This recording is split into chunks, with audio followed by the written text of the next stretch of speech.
Hey, Sox fans.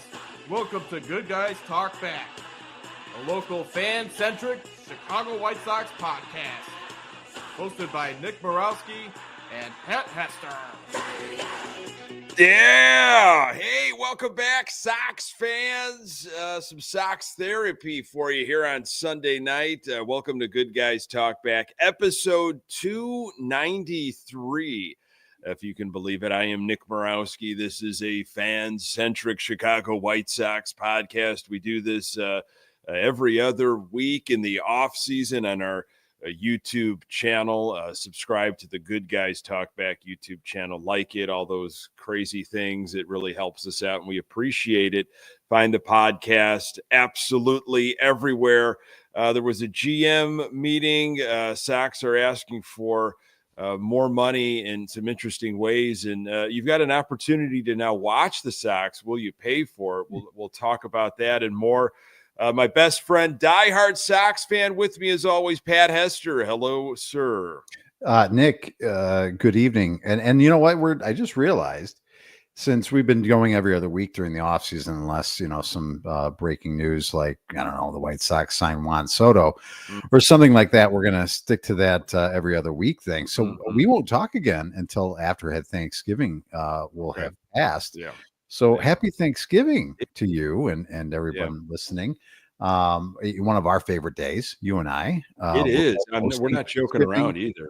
Separately, obviously, we won't be getting together for Thanksgiving. We should, though, one of these years. You think so? Yeah, I think so. Something we should do. Even the evening, I don't think there's a dessert situation. A big enough house for you and I to have Thanksgiving together, because it's it's one of our favorite days combined. It's one of the reasons why I love you. It's that you have an appreciation for the day as I do. Yeah. So, but yeah, happy Thanksgiving to everybody out there. I hope you enjoy it with your friends and family. And if anybody needs any tips on how to do their bird, let me know. Yeah. You've perfected it. Would you say? I started thinking about it. I've already started to think about what I need to do this year. I've got to go out and get some butcher's twine, get that going. 21 pounder just got delivered to the house yesterday. Oh, dear Lord.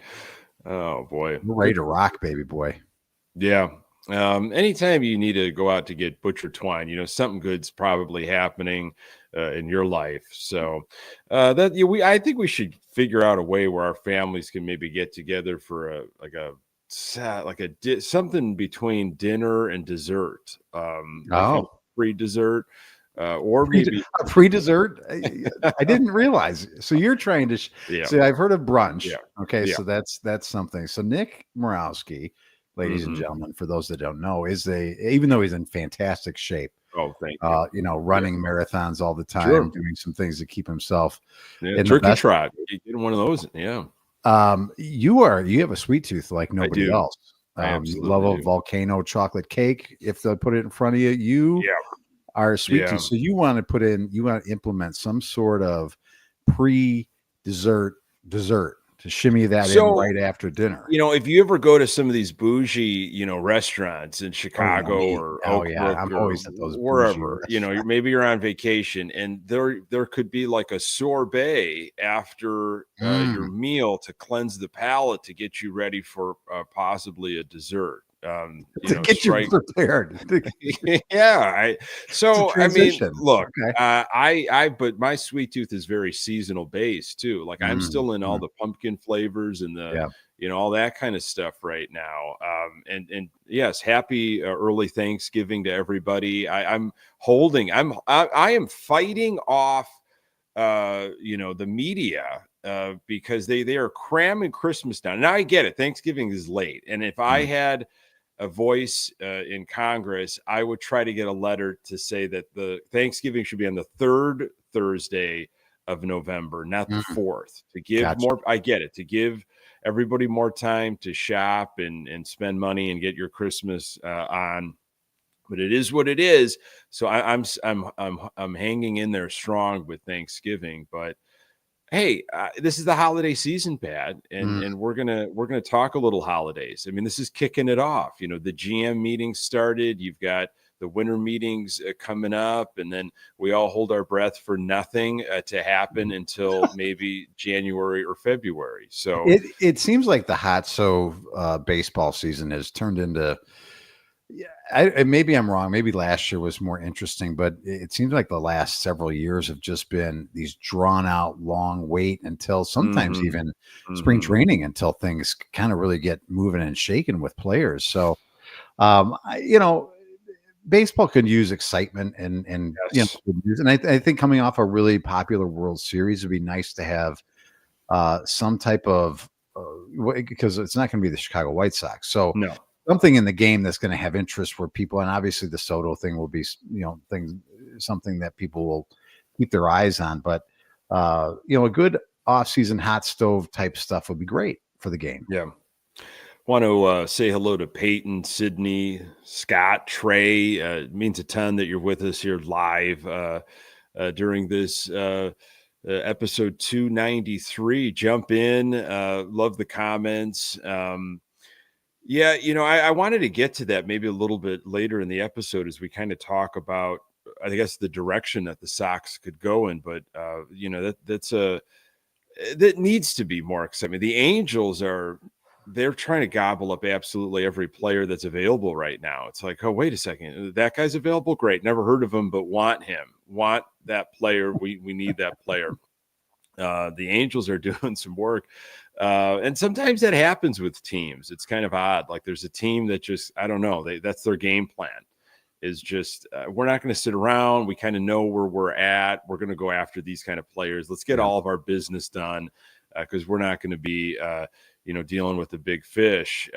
But we'll talk Sox and what's going on, but you could watch the Sox now if you don't have DirecTV, and they jumped on that other Fubo TV program. That's the other one.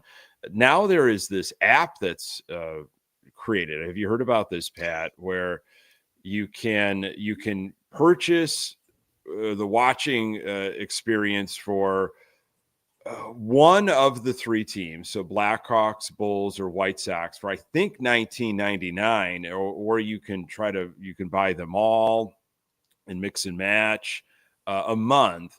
I don't know if can you jump in when the Sox start in April and say, okay, I'm going to start paying $19.99, and it's not on your smart TV. Okay, you'd have to mirror it. You'd have to go from your phone or your tablet to your TV, or just consume it on your tablet or phone.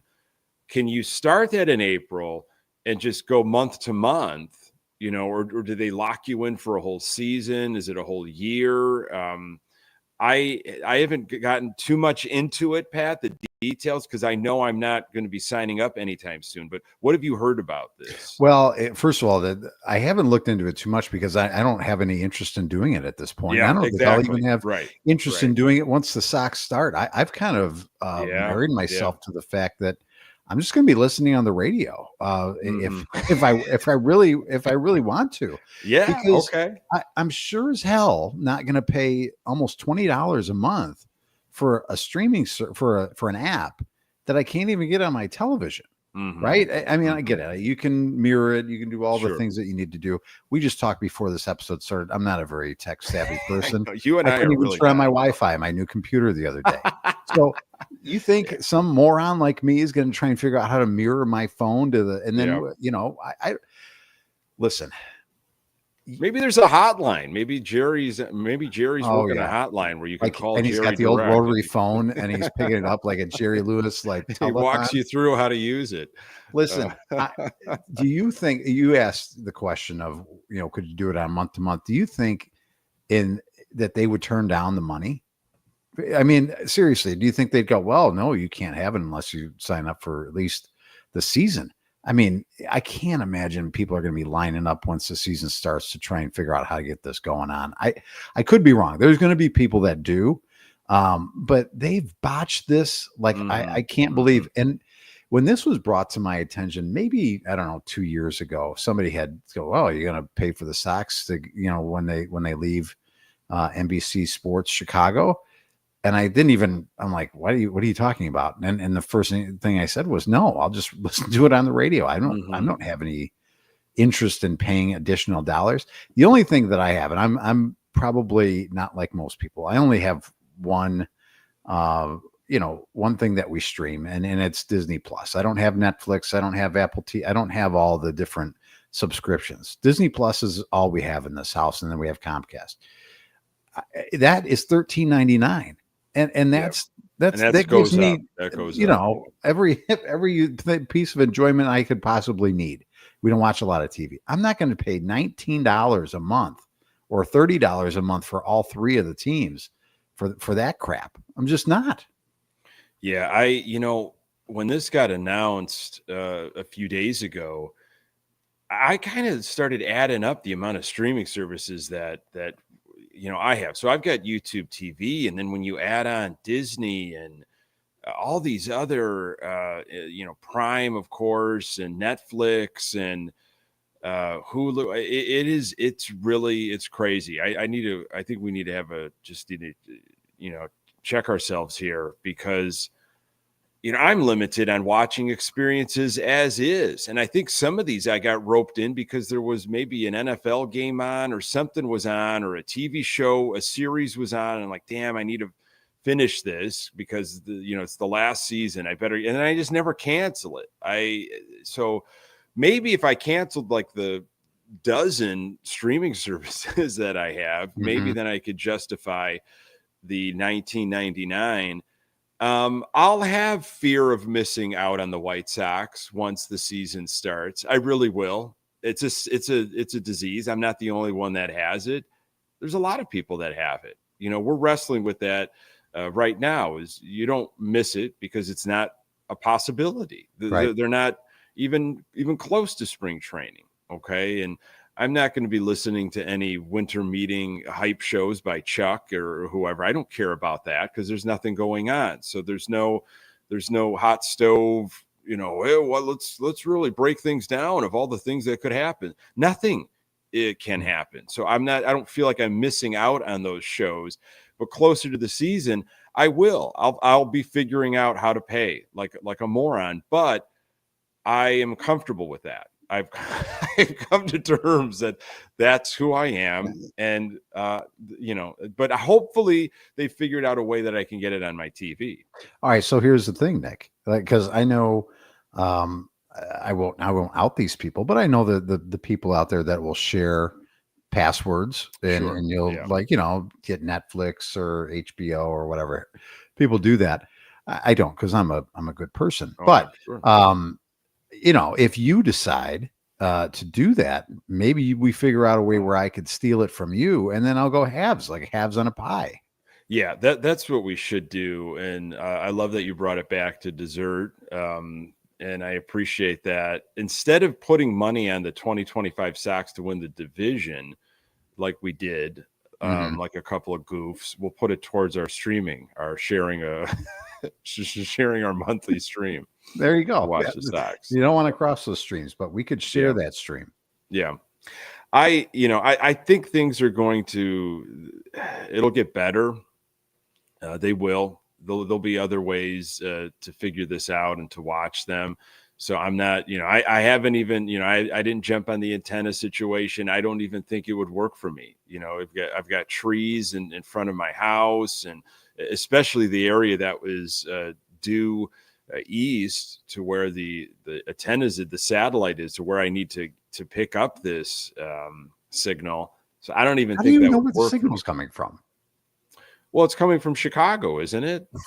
But you can just put it out anywhere, can't you? How do you have to point it in the right direction? You just said maybe a minute and a half ago, you are not the person to talk. I know, tech, but you're now telling you're me trying that to give you me a know where the voice on how to signal's do coming it. from. I have a rough idea that I wouldn't be able to Isn't it access everywhere? Clearly. I mean, you put the No, I think you have to have a direct line of where the signal would be coming from. Somebody jump in and let me. I heard that from several different people, I don't think you can just dangle it out wherever you want and just think that you're No, going to I get don't the think you can. signal. You stop right there. No, you can't just dangle it out anywhere you want. You'll get in trouble for that. Let's get a hold of Rick Lawrence over at the University of St. Francis, our great TV professor. And I use the word professor very lightly, and we'll see if he can help us with this. I feel like you have to be, and obviously the closer you are to the city, I think the better. It works differently for people than it does for other. I don't need think to get I'm a pruner. Maybe you need to prune that tree a little bit, Nick. Yeah. I there's a lot of work that needs to be done. If anybody from Homer Tree Service is listening, I would love to get some of your services. How about one of those black boxes or sweet boxes or whatever that people are telling me about? Somebody sent me that the other day. I was having lunch and he's like, boom, I got one of these black boxes or a super box, the super box. And I'm like, it feels like it's illegal. No? Maybe you just have to go to the ballpark. Maybe you just have to go back to just watch it. You maybe have to just show up. This is how they get you to go to the ballpark to pay, to pay for an in-person experience. Right. Yeah. I can't wait for that. Yeah. I absolutely can. Speaking of money and such, do you get the White Sox emails? Are you on the blacklist or whatever? And you get all these different. So I am, as I know so many other people are, and the couple things that caught my attention. There's an upcoming garage sale. Have you ever been to one of these garage sales? I haven't, but you've told me about them and how wonderful they are. And I really like the holiday garage sale because you get some cheap stuff. If you got a lot of Sox fans in your life, and you're looking for just little gifts, even white elephant stuff. They've got so much inventory from all of these giveaways. At the ballpark or White Sox charity things that were done. They've got game used memorabilia. They've got on and on and on. You will probably find a ton of Jose Abreu, Tim Anderson bobbleheads at this event. But it's December 7th, I believe. But it might be a 3-dayer or a 2-dayer. I think it starts on Friday, right after work, and then Saturday morning. And these are fun. I've been to these holiday ones, and there's usually some better stuff because people are looking for gifts and everything. But at this event, there's an experience with Southpaw. He's going to be dressing up as Santa, and you can get a photo with Santa and a whole backdrop and everything, a whole thing. Yeah. And so of course I'm like, oh, my son's he's in that prime age right now where he can't wait for Christmas, talking about Santa and all this stuff. And I'm like, well, this will be fun. This will be great. I'll sign up. I started to go through, the application, because you fill out a form for like a 15-minute window, and they give you the time. Like, you got to be there for this time and this. And then I got to how much it was going to cost.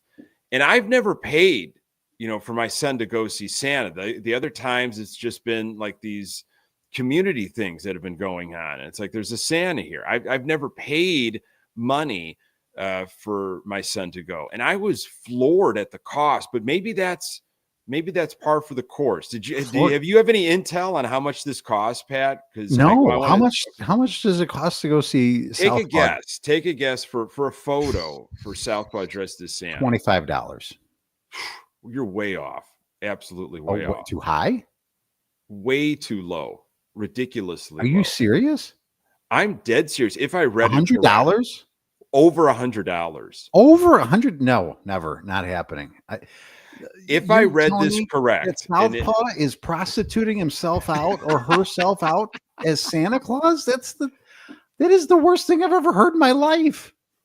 If I read all of this correct, and for one photo, you get one photo, okay. With Southpaw dressed as Santa Claus, I believe it's $125. Get out of here. You're not paying that. You go. Here's what you do. Forget Southpaws. That's just goofy. First of all, don't do that.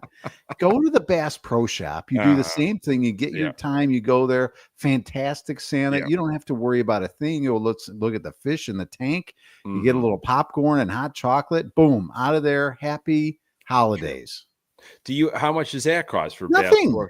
Oh, nothing. Okay. All right, I'm back in. You go to the Bass, especially if I'm getting these streaming services here. I can't be paying $125 for Southpaw Santa. Go to the Bass Pro Shop in Bolingbrook. You come with the Hesters. You sign up online. They tell you when to show up. Otherwise, I mean, it's a massive line. It's a fantastic, fun event with the whole family. It's the same concept as what the Sox are doing here. Is you sign up for a window. You sign up for a time slot. Yes. Otherwise, you're just overrun with craziness. Well, that's the old school where you just show up to the mall and you just stand in that line like a Six Flags line. You know, when we were kids, and it's just like, I think something's going to happen at the end here, but I'm just going to keep snaking around this thing. These velvet ropes. Okay. All right. I believe that though. That is first of all, that's highway robbery. Second of all, that is so Sox to try. I could see, okay, if it's a nice photo and all that kind of stuff. What do you mean a nice photo? Like if it's taken with a real camera, not just like some sort of drawing? Knowing Jerry, it's one of those old timey cameras with you have to go under the blanket behind there, and it's got the big flash, and there's actual you got to stay. You have to hold that pose for 8 minutes while everything develops. Yeah. I mean, I don't know. So I was like, 125. Well, maybe when you go to places like Oakbrook or some of these real fancy places, to get a photo package, maybe it costs a lot of money. I don't know. No, friend, I'm going to tell you what, if I hear about you spending $125 to get a picture with Southpaw Santa Claus, I don't know if I can look at you anymore. Yeah, no, I abandoned the application process. I got off the website, and I was really taken aback, but it is kind of gross, and I get it. It's White Sox charity, and I bet you a lot of that is going, to which is a wonderful organization. They do some great stuff, but $125 when you're there already for the garage sale, you're going to be spending money at the garage sale, and then they're going to give you this like 30% off at the depot, at the Sports Depot, to get you into that joint where nothing is cheap over there. So it's a whole racket, but I just thought that was really bizarre. So, okay, I'm glad we talked about this then. That is the most bizarre thing. So where do they hold the garage sale at for those that like me that have never been to one? It's been in a couple different places. Once during the holidays, they had it where if you have scout seats where you have your buffet, your meal prior. And that was a really good one that year. They had a lot of great stuff that I haven't found at. And again, they've been real spotty since COVID with having these events, but traditionally it is where the patio is. So if you do the patio experience, you'd line up kind of like behind the ballpark by, where obviously the scoreboard is, and that's where you enter. And then you kind of funnel past the Bullpen Sports Bar, which I know it's called something else, and then you go to the big patio area and they've got everything laid out, and there's a lot of stuff. But if you have your eyes set on something very specific, like, maybe they only have like 4 or 5 of, some of the better bobbleheads, or if you've got your heart set on a game used bat or something, man, you've got to camp out there for hours. You really do. Really? And people do. People will camp out there for 5 to 6, 7 hours, and they'll hold place in line, and they do. I mean, it's crazy. So these are really well attended events that draw a lot of excitement. I've never been to one before, so that's cool. And it's pretty kid friendly. So I'm toying if I'm going to go to the garage sale event or not, but definitely you've talked me out of the Southpaw thing. I don't. I'm trying to save you money here, Nick. I'm trying to save you from you. Now, with the holiday season here, maybe I would say probably 2017, 2018, there was a high interest, I think, for certain Sox jerseys that you wanted underneath the Christmas tree. You know, maybe you'd want a Moncada jersey or Giolito, or of course, Robert and Jimenez were popular jerseys. Abreu, you know, Sox gear. There was a window there where it was kind of exciting to get some of that. And in the South Side jersey, you know, that City Connect, when they released that was very popular. That was a must want.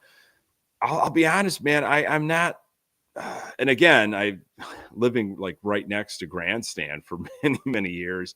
I have loaded up on Sox gear. I have enough for most seasons I'm good, but I'm not, you know, and I'm somebody that even would say like, well, I'm good, but I could use this type of sweatshirt or maybe this jacket.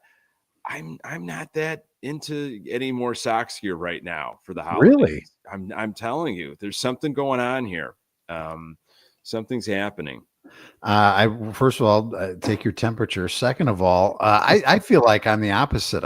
You definitely have more gear than I could ever have, or ever think to ever purchase. But I'm kind of in the mode of, you know what, I'm always up for a new sock, especially this time of year, new sock, sweatshirt of some sort, a new hat.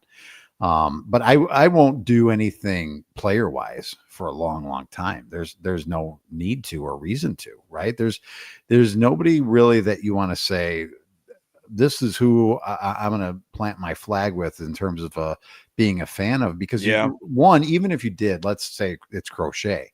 Let's say you really wanted to get a Garrett Crochet White Sox jersey. He's not going to be here. So what are you going to, throw your money down the toilet for that for? So this is the year of this, maybe the next couple of years of, if you want a jersey, you're doing your Hester or Murawski, 21 jersey. Updated. Well, you would. What I've done though is I go to retired numbers, or I go to some legends. Like I've got a couple Sox jerseys that have no name or number on the back. And what I do is, and I have done this. I'll go to Grandstand and I'll say, "Can you put, a number on this?" Maybe I go and I say, "Can you put a 29?" I'd like a McDowell, a Blackjack McDowell jersey. Yep. And this is when they first went to the new ballpark, and they had the black and white. Good guys wear black, which is where our name came from. They didn't have the last names on the back of the jersey. It was just the number. Right. If you remember that. Yes, I do. So I've got a couple of white pinstripe Majestics that I could throw a number on and just say, you know what? And that's how I've usually done it too, is because going with a current player, man, it's tough, especially with the Sox, man. It's an asset. They're gone. That's how the Sox do business. You got a new jersey last Sunday, didn't you? What did you do with that jersey? So Pat Hester came upon a signed, folks, a white pinstripe signed Dallas Keuchel jersey, official jersey. This is not some sort of knockoff. This is an official jersey signed by Dallas Keuchel. And I have it now in my possession, and I will display it in my basement here. Proudly. I have not found the right spot. I joke that it probably is going to be in the bathroom. So you've got little art there in the bathroom while you're taking care of yourself. There's a signed Dallas Keuchel jersey to keep you company, but I haven't properly done that yet. Okay. Well, I thought maybe you wore it to church or something today. Sometimes you got to sleep in it just to kind of make it yours. But yes, that was very generous of you. Thank you so much for thinking. It's a nice jersey. I mean, I'm sure it looks striking on you, but yeah, I can't wait to see it. And you'll have to tweet that out once you do put that up in the bathroom and prominently. Will you get like when you frame a jersey? I'm sure you're not going to frame it, but when people do frame things, they get like a little placard on the bottom with like statistics of that player. Oh, sure. What do you think that you would do that something like that? I told you that the Dallas Keuchel, what's significant about Keuchel for us, for you and I in this podcast, is when Dallas Keuchel was signed, he signed with the Sox like minutes before we were about to record an episode. Mm-hmm. So like when we jumped on and did our episode, now we weren't doing live episodes, but that thing dropped, not long after we recorded. I edited it up, put it out there into the world, and you and I went to go get some food and talked about what the signing could mean for the Sox. Well, that episode, I think still to this day, is like our most listened to episode in the history of the podcast. Because it was so timely. I mean, this was during the offseason, of course. It might have been late November. Or it was just December. before Thanksgiving. I remember. There you go. Yeah. Because I remember us talking about, we'll have something to talk about with family and friends at Thanksgiving. And it was an early move, right? It was like, whoa, talk about hot stove, like excitement, things happening. Yeah. Like things were the way the organization operated when it was in the kind of quote unquote go for it mode of the window was open. They like to go early on things and get out ahead of things. Well, they missed on Wheeler. That was the offseason that they missed out on Zach Wheeler because his fiance didn't want to be in Chicago or whatever the story is. So, hey, Keuchel was on my list of like, okay, go and get this guy. Go get a veteran. We need a lefty. And so I don't know what I'll put on the placard, but it'll probably just quote the episode. I'll give the statistics of the episode. Okay. I like that. Yeah. It'll be, we'll put our own positive spin on it. But I mean, a lot of things to think about this offseason, namely Clutch mentioned it here in the chat and Howard jumped in as well. And we've been talking about it. I had the conversation with my dad, who was asking, have I heard anything? Sox Fest. What is going on? I mean, this used to be something that people would get tickets for Sox Fest as a Christmas gift. They would say, hey, it's a surprise. We're all going to Sox Fest, in late January. I mean, I have not heard any details. They're probably running commercials on Chicago Sports Network during Bulls and Blackhawks game.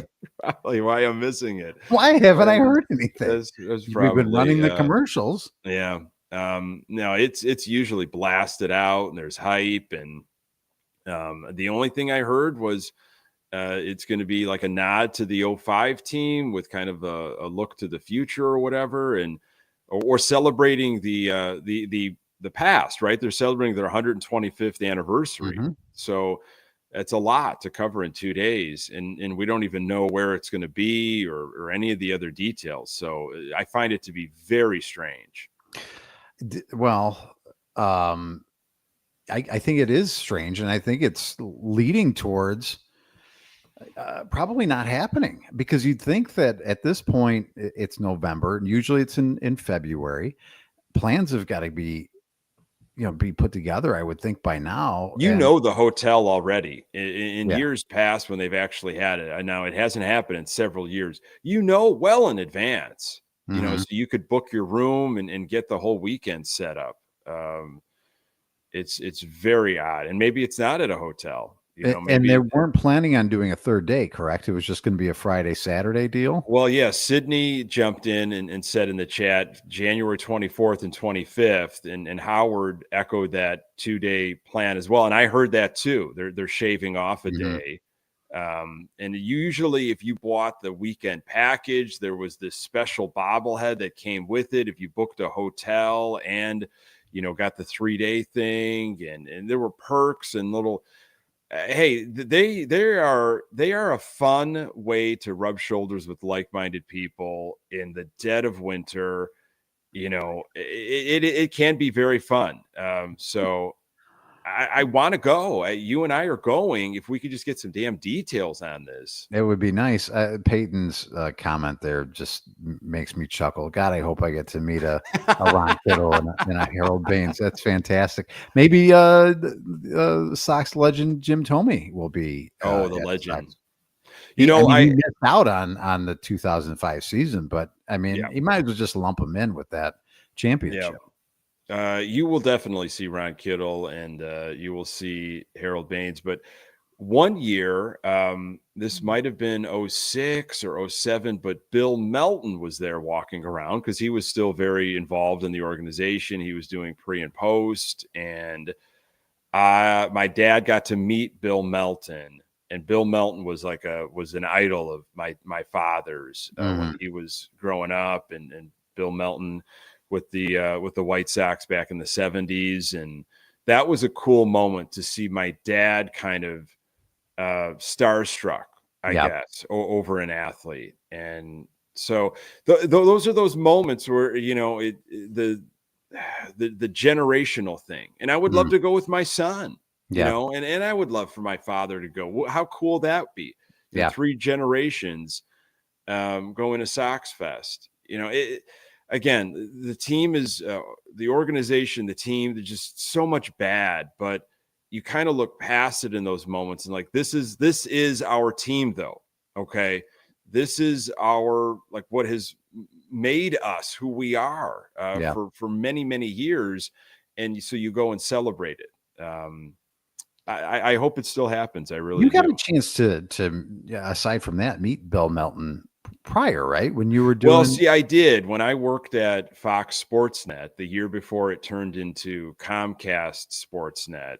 I did that little project where I broadcasted some games on the alternate channel, and Bill Melton was there. And during some rain delays and other moments, I got to just talk with Bill Melton, who was extremely down to earth. I mean, he would tell us all kinds of stories and anything really you could share on the air right now, or Bill Melton stories. I don't. There's a couple that I absolutely cannot. That it's probably for a different type of podcast. But there was one.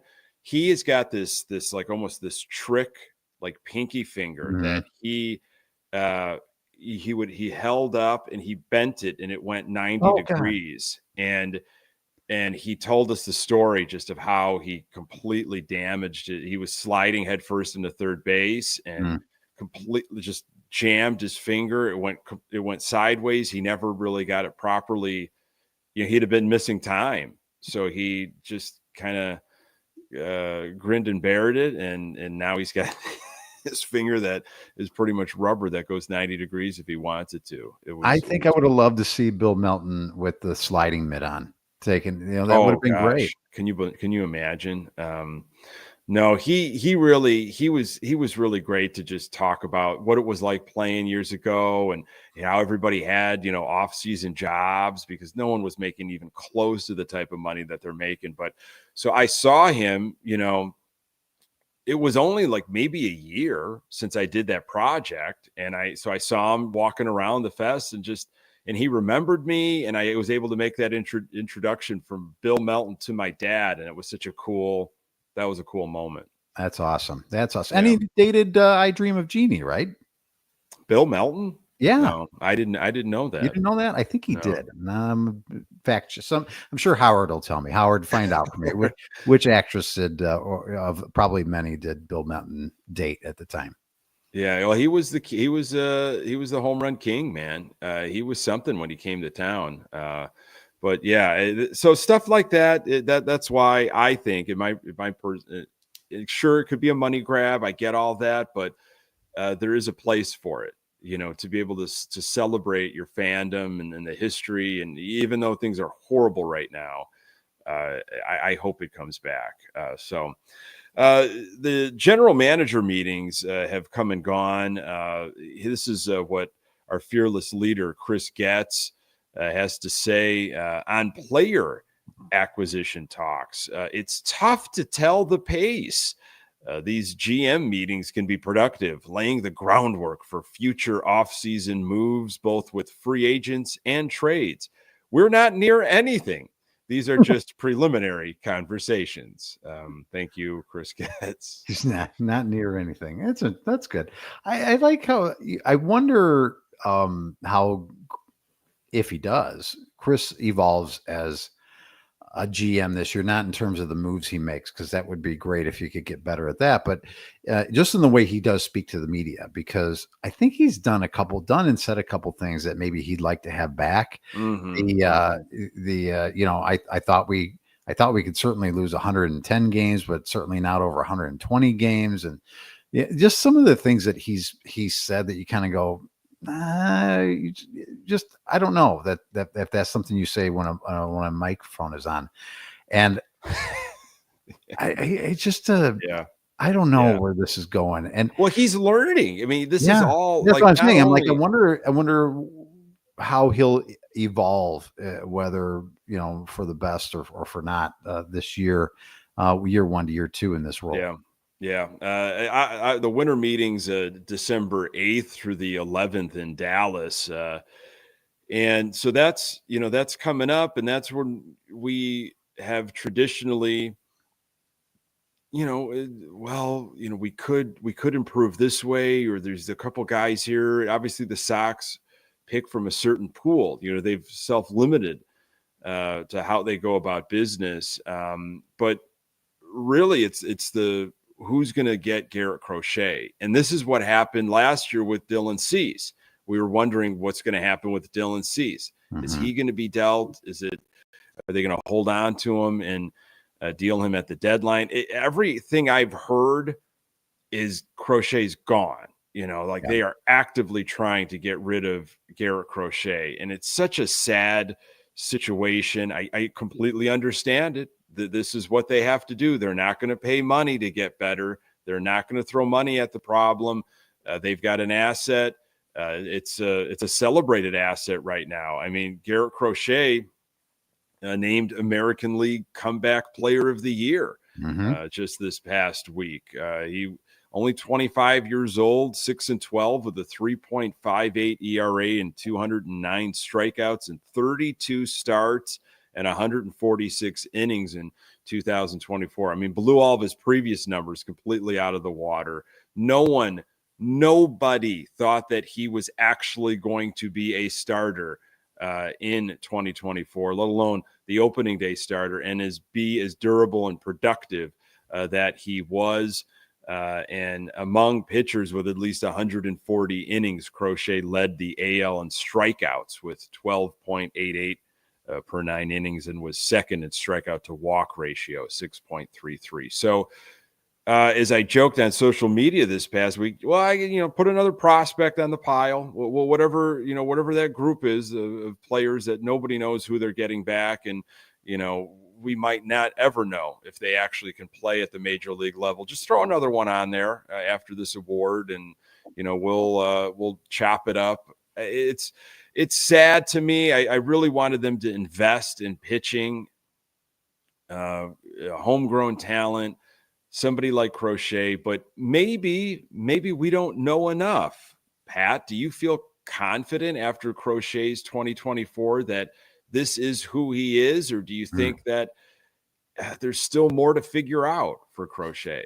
Yeah, it's a very interesting thing because his story is a really strange one, right? He didn't really start pitching until later in his high school career, right? So he didn't have a lot of miles. He kind of was catapulted into the major leagues and through the system of the Sox, and then he gets hurt and then he's out for a while, and then you really don't know what you're getting, and like the shock of the world that he's going to be your opening day starter, and people kind of snickered at that.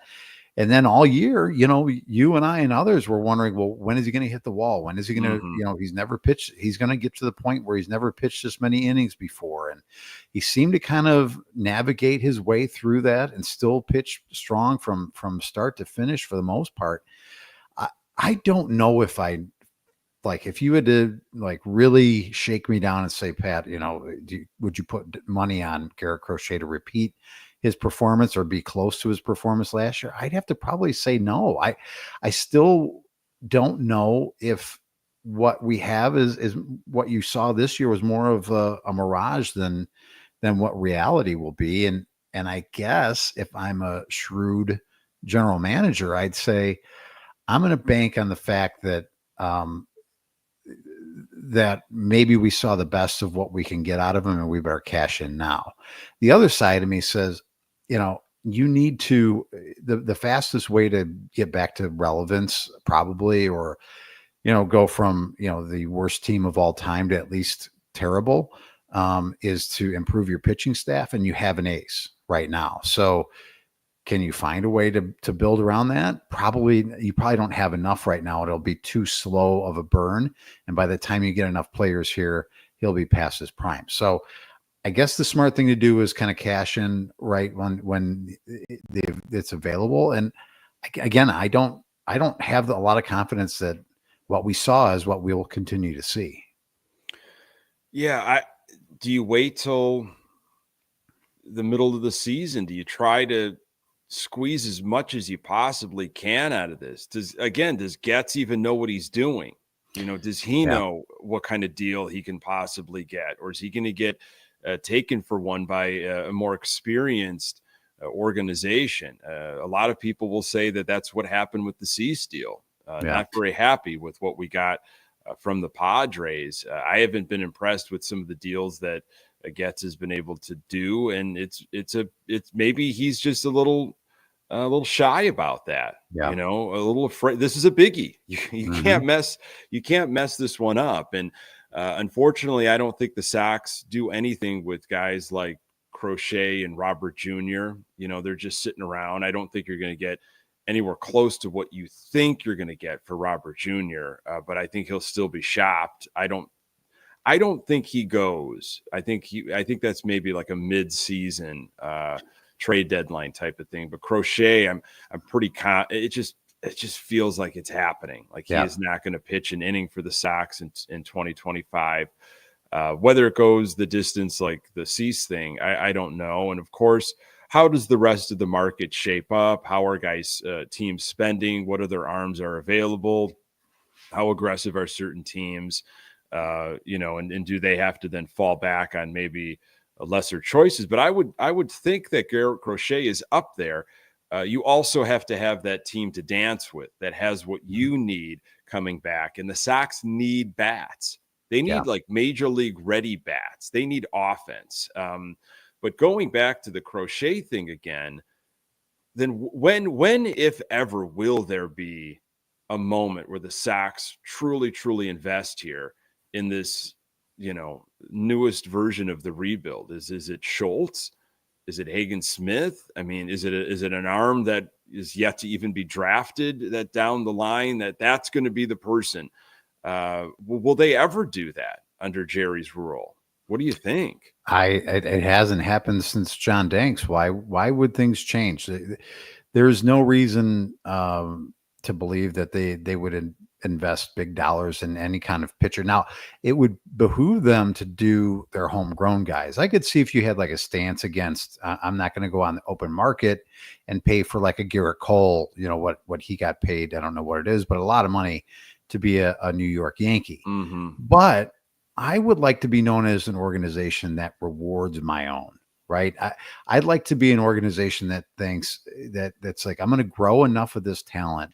I won't be able to hold on to all of it, but I want to show my players that if you come up through this system, we're going to reward you and you can be a White Sox for a long time. That's kind of where bringing in other players and trying to, overpay, because that's what you do in free agency is you overpay for things. But if you take care of your players, in your building, in your organization, I think that means a little bit. But the Sox just don't do that. I mean, you could say, okay, let's go the route of the Guardians. And I've always envied what the Guardians are able to do with the payroll that they have and the way they've been able to go about their business. They've just got a farm system flooded seemingly all the time with young arms. So they can go, you know what, that guy's going to be too expensive. Let that guy go. Cause you know what, we're going to go down to the farm. We're going to pluck this guy out of the farm system and plug him right into our rotation. So if you want to go that route, then you better start drafting really well, because you can't do that with not being able to have guys that you can go to the system and just pluck out of the system at any time you want. Mm-hmm. You're going to need pitching, though. When this does turn around, if it does, and they have a nucleus that can stay healthy and that can some sort of management, coaches, organization, the whole family can figure out the chemistry and get them all playing the right way. If that can happen, you absolutely have to have pitching. You have to have arms, and the Sox aren't going to go and build that staff by paying for them. So this is all going to happen on these young deals, whether it's these draft picks or prospects that they got in trades. It just has to be a perfect storm if they're not going to pay. So, and then you're limited on your window, because you've got to keep a staff around. You've got to keep pitchers around because you're not the Guardians.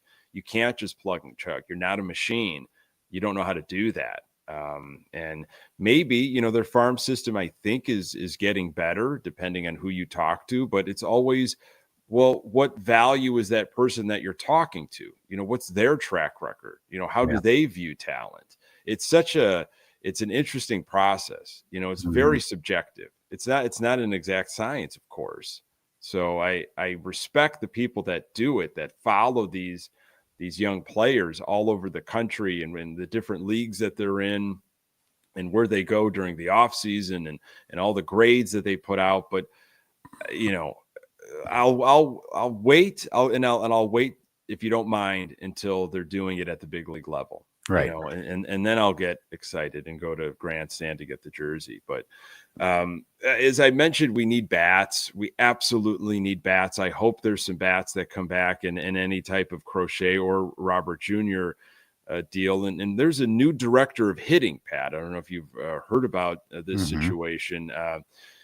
Chris Getz talked about new director of hitting Ryan Fuller, working with hitting coach Marcus Timms since joining the organization. Sounds like the White Sox will be retaining their hitting and pitching coach from last year. So Ryan Fuller kind of overseeing all of that. Fuller, who's only 34, was the Baltimore Orioles co-hitting coach since 2022, will oversee all aspects of hitting throughout the organization and will work closely with minor league hitting coaches and staff and players. So I have a friend of mine that I met when I was living in Washington, D.C., who is a big baseball fan and a diehard Baltimore Orioles fan. And he is a really great baseball fan. And so I check in with him from time to time, just when there's certain issues with the Sox and Orioles. And I said, what do you think of this Ryan Fuller situation? What have the Sox gotten themselves into? And, I think it was a situation in my friend's point of view of the Orioles just kind of fell apart towards the end. Like they just couldn't get it going offensively and somebody had to go. And he's not losing any sleep that Ryan Fuller is no longer with the Baltimore Orioles. So it's more of hey, we got a new guy from a different team that's been pretty successful. That organization has been successful as of late. And we got something going on here that's not just a kick up from, a different spot within the White Sox. They went outside, they got somebody, and maybe he's able to take a look at what the Sox have been doing and breathe some life into it. I don't know, Pat. Well, to me, it's whether the position or he does well, I'm not really worried about right now. I'm thinking at it from a perspective of have we had a director of hitting in the past, or is this a new position for the organization? Because if it is, that makes me feel a little bit better about the direction things are going. That maybe gets his ideas are starting to hit home with Jerry that we need to start operating like other clubs. Now, I don't know. I have no idea if other clubs have directors of hitting that do this type of work from the major league level down throughout the organization. But I do like it from the aspect of the idea of the position of, because I've talked about it many times on the show and privately with you. I want to know what the identity is of this team, not just overall holistically, but I want to know what the identity is of an offense. Like, what is the mindset of this offense going to be?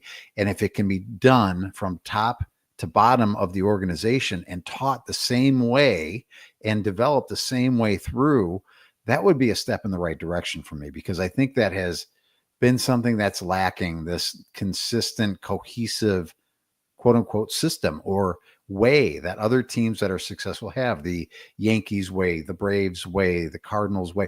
A lot of the successful teams have the Minnesota Twins way. I mentioned the Guardians. Like, if this is something that's going to be, done right, I like this step in this direction. Again, I have no idea if they had a hitting director previously or not. Someone could probably tell me, but I think this is a good thing just from the perspective of the position itself. Yeah, one could say, well, you might have too many cooks in the kitchen. When you have a co-director and a director, and there's a hitting coach and a co-hitting coach, and there's a lot of different philosophies now.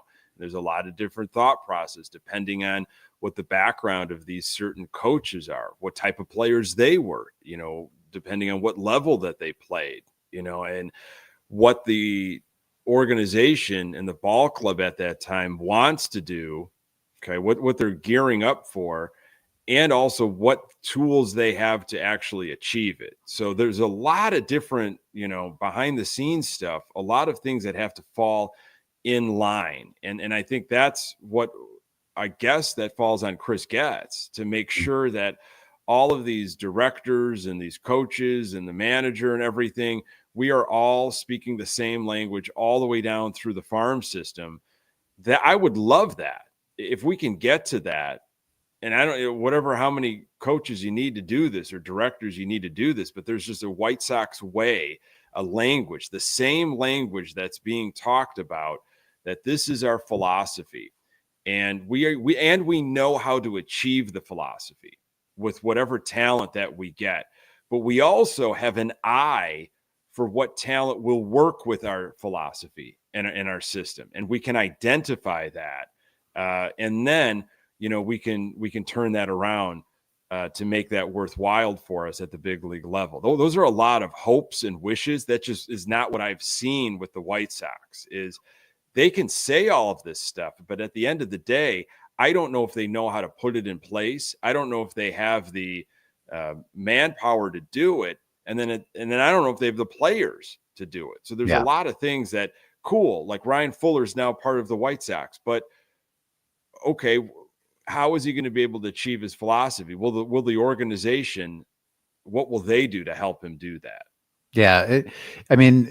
It's interesting because even when you had, seemingly good players that were, after the 2021 season, you had the same players that really, they weren't hitting for power anymore. And we could live with that previously because we could live with them not getting on base a lot via the walk or being patient because they're hitting the ball over the wall a lot. And when that went away, it was seemingly a very easy lineup to pitch to. So my hope is that there's going to be somewhat more of an emphasis on being patient, not swinging at things that are in the other, batter's box, and trying to get on base and that type of thing to hopefully score a couple more runs than they did in this past year. Yeah. Offense just bottom of the barrel in absolutely every category. Sox, I think said goodbye to Nicky Lopez officially since the last time we recorded. So there's another major offensive bat that we're going to have to figure out how to recoup. Once again, Sox looking for a second baseman. Yeah. You've heard that for 13 years. Yeah. We should go through and talk about all of the, not that, we're the only ones that have ever done that, but that's a running gag. Second base, revolving door. Would love for them to figure that out. Yeah. I'm not upset about the Nicky Lopez news. It wasn't shocking to me, but it'd be nice to at some point when you're ready to compete to address that position, right? It just seemingly they've decided that that's not a very important position to look at. There's 8 of them on the field, right? Aside from your pitcher, there's 8 players on the field around your pitcher. You should probably pay attention to all of them. Yeah, that's there'll be little fillers, there'll be little moves this offseason or in the winter meetings like there was last year. They have to have bodies, and they're going to have arms and a bullpen, and there will be a lot of different names that you will have to we'll have to get used to in spring training like there was last year. I know Steve Stone will be back. I know he signed that I think it was a multi-year contract. We know that Garfine's going to the new network, and I think Ozzy is as well. Did I miss if John Schriffen is absolutely coming back? Is he for sure still on the call? I don't know. Again, I had heard that, just from, You heard some things. I just heard that somebody had heard that he wasn't coming back, but I haven't seen anything official on that, and I haven't seen any kind of, confirmation that he is or isn't. So, it'll be interesting. I think I've had it all I can handle from a Schriffen, but certainly he's become a hot button topic, and I wouldn't mind him growling a little bit at me next year. That'll be okay.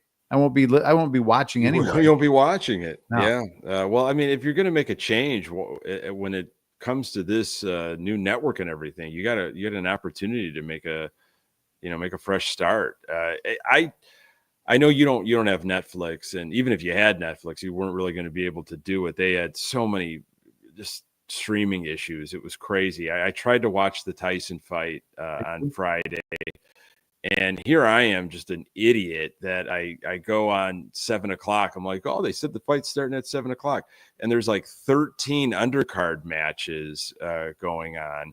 But the voice, the play-by-play voice, if you kind of thought about John Schriffen, it sounded like John Schriffen. I was a Panther growl away, and I'd have been like, wow, Schriffen got the Tyson call. Interesting. I mean, very, very excited about a lot of things that shouldn't have been exciting.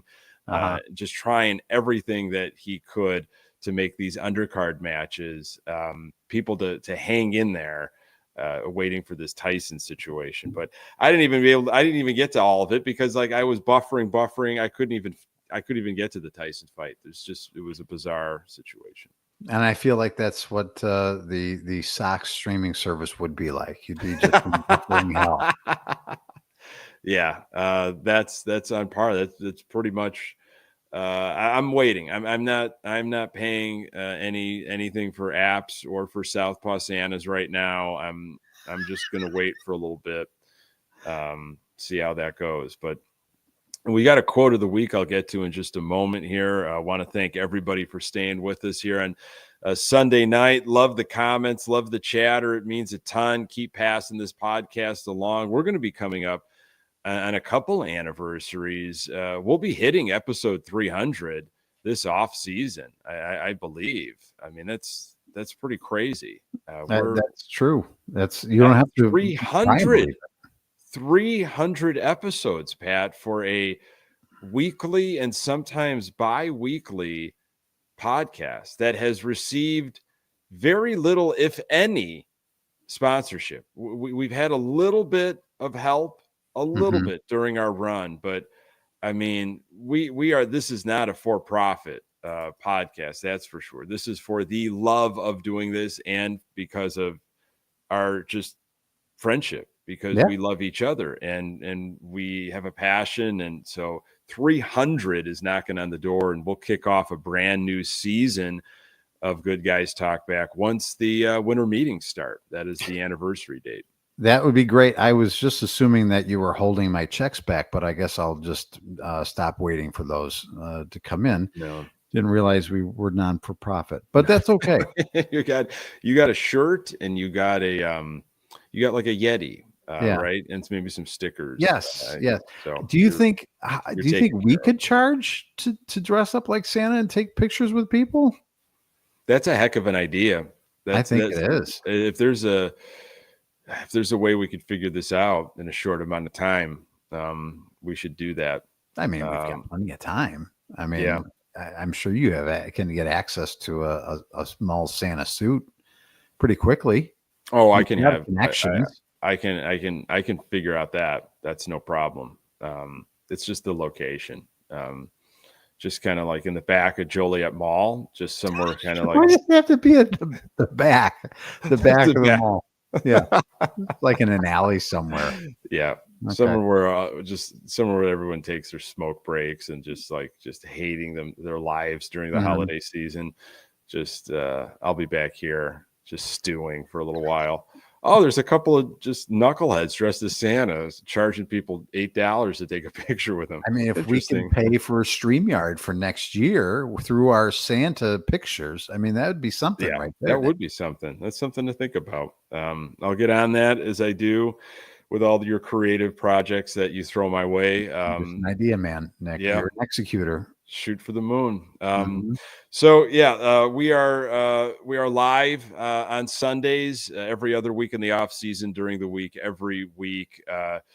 Pass the podcast along, subscribe to the YouTube channel, the audio available absolutely everywhere. Here is your quote of the week. It's from Bruce Bochy on losing Will Venable. It's not going to be an easy hole to fix. That's a pretty big chasm right now. The White Sox did a great job picking their manager. He's going to be the leader that I think you need right now. Thunder. Whoa, watch out. That's from Bruce Bochy. He's won about 1,000 World Series. So there you go. Didn't we have an opportunity to hire Bruce Bochy? We did. Okay. We did. Maybe we should think about hiring good managers when they're available. Hey, that's great. All wonderful. I can't wait for the Will Venable era to begin. Yes. I'll be listening on the radio. And what better time to announce him at a Sox Fest in 2025? Oh, yeah, so, that'd be great. How about that? Awesome. All right. Thank you. As always, folks, we'll see you in a couple weeks. Happy Thanksgiving. Happy holiday season. For Pat Hester, I am Nick Murawski. Until next time, go Sox.